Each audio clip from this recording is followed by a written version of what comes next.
પંચમહાલ જિલ્લા ખરીદ કેળવણી મંડળ લીમખેડા સંચાલિત શ્રી જવાહર ઉચ્ચતર માધ્યમિક શાળા ચુંદડી ખાતે શાળામાં ક્લાર્ક તરીકે ફરજ બજાવતા શ્રી અનિલભાઈ બી બારિયાનો ફાઝર રિકોલ વિદાય સન્માન સમારોહ યોજાયો। પ્રાપ્ત માહિતી અનુસાર તારીખ 30/9/2024 સોમવારના રોજ સિંગવડ તાલુકાની શ્રી જવાહર ઉચ્ચતર માધ્યમિક શાળા ચુંદડીમાં ક્લાર્ક તરીકે ફરજ બજાવતા શ્રી બારિયા અનિલભાઈ બીનો વિદાય સમારંભ યોજાયો।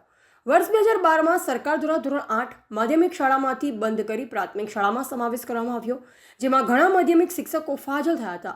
જે સમયે અનિલભાઈ બારિયા શ્રી નહેરુ માધ્યમિક શાળા દાસામાંથી ચિત્ર શિક્ષકમાંથી ફાજલ થયા હતા, ત્યારે તેમને જિલ્લા શિક્ષણ અધિકારી શ્રીની કચેરી દાહોદ દ્વારા ચિત્ર શિક્ષકને ક્લાર્કનો હુકમ શ્રી જવાહર ઉચ્ચતર માધ્યમિક શાળા ચુંદડીમાં કરવામાં આવ્યો।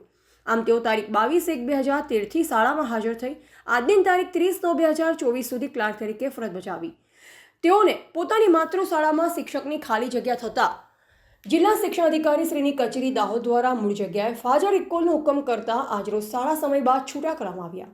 વિદાય સમારંભની શરૂઆત પ્રાર્થનાથી કરવામાં આવી।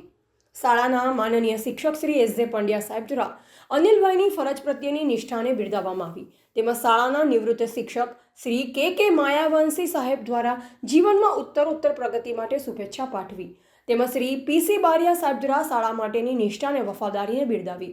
શાળાના કર્મચારીઓ દ્વારા શ્રીફળ અને સાલ ફુલહાર અને ભોરીઓ આપી અનિલભાઈને સન્માનિત કર્યા।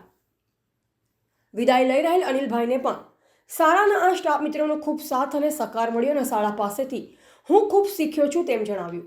શાળાના આચાર્ય શ્રી ડીડી તાવિયાડ સાહેબ દ્વારા શાળાના વહીવટમાં ક્લાર્કની ભૂમિકા અને તેમાં અનિલભાઈ નિભાવેલ જવાબદારી અને કુશળતાની પ્રશંસા કરી અને પોતાની માતૃશાળામાં જઈ પણ કર્તવ્યનિષ્ઠ બની પોતાનું કાર્ય કરશે તેવી આશા વ્યક્ત કરી। અંતમાં આભાર વિધિ શ્રી કે ડાયરા સાહેબ દ્વારા કરવામાં આવી। સમગ્ર કાર્યક્રમનું સંચાલન શાળાના માનનીય શિક્ષક શ્રી પી વણકર સાહેબ દ્વારા કરવામાં આવ્યું। શાળા પરિવાર માટે અનિલભાઈ તરફથી નાસ્તાની વ્યવસ્થા કરવામાં આવી। નાસ્તો કર્યા પછી અનિલભાઈને વિદાય આપી કાર્યક્રમ પૂર્ણ કરવામાં આવ્યો। રિપોર્ટર પ્રદીપ કુમાર, વર્લ્ડવાઇડ, સિંગવડ।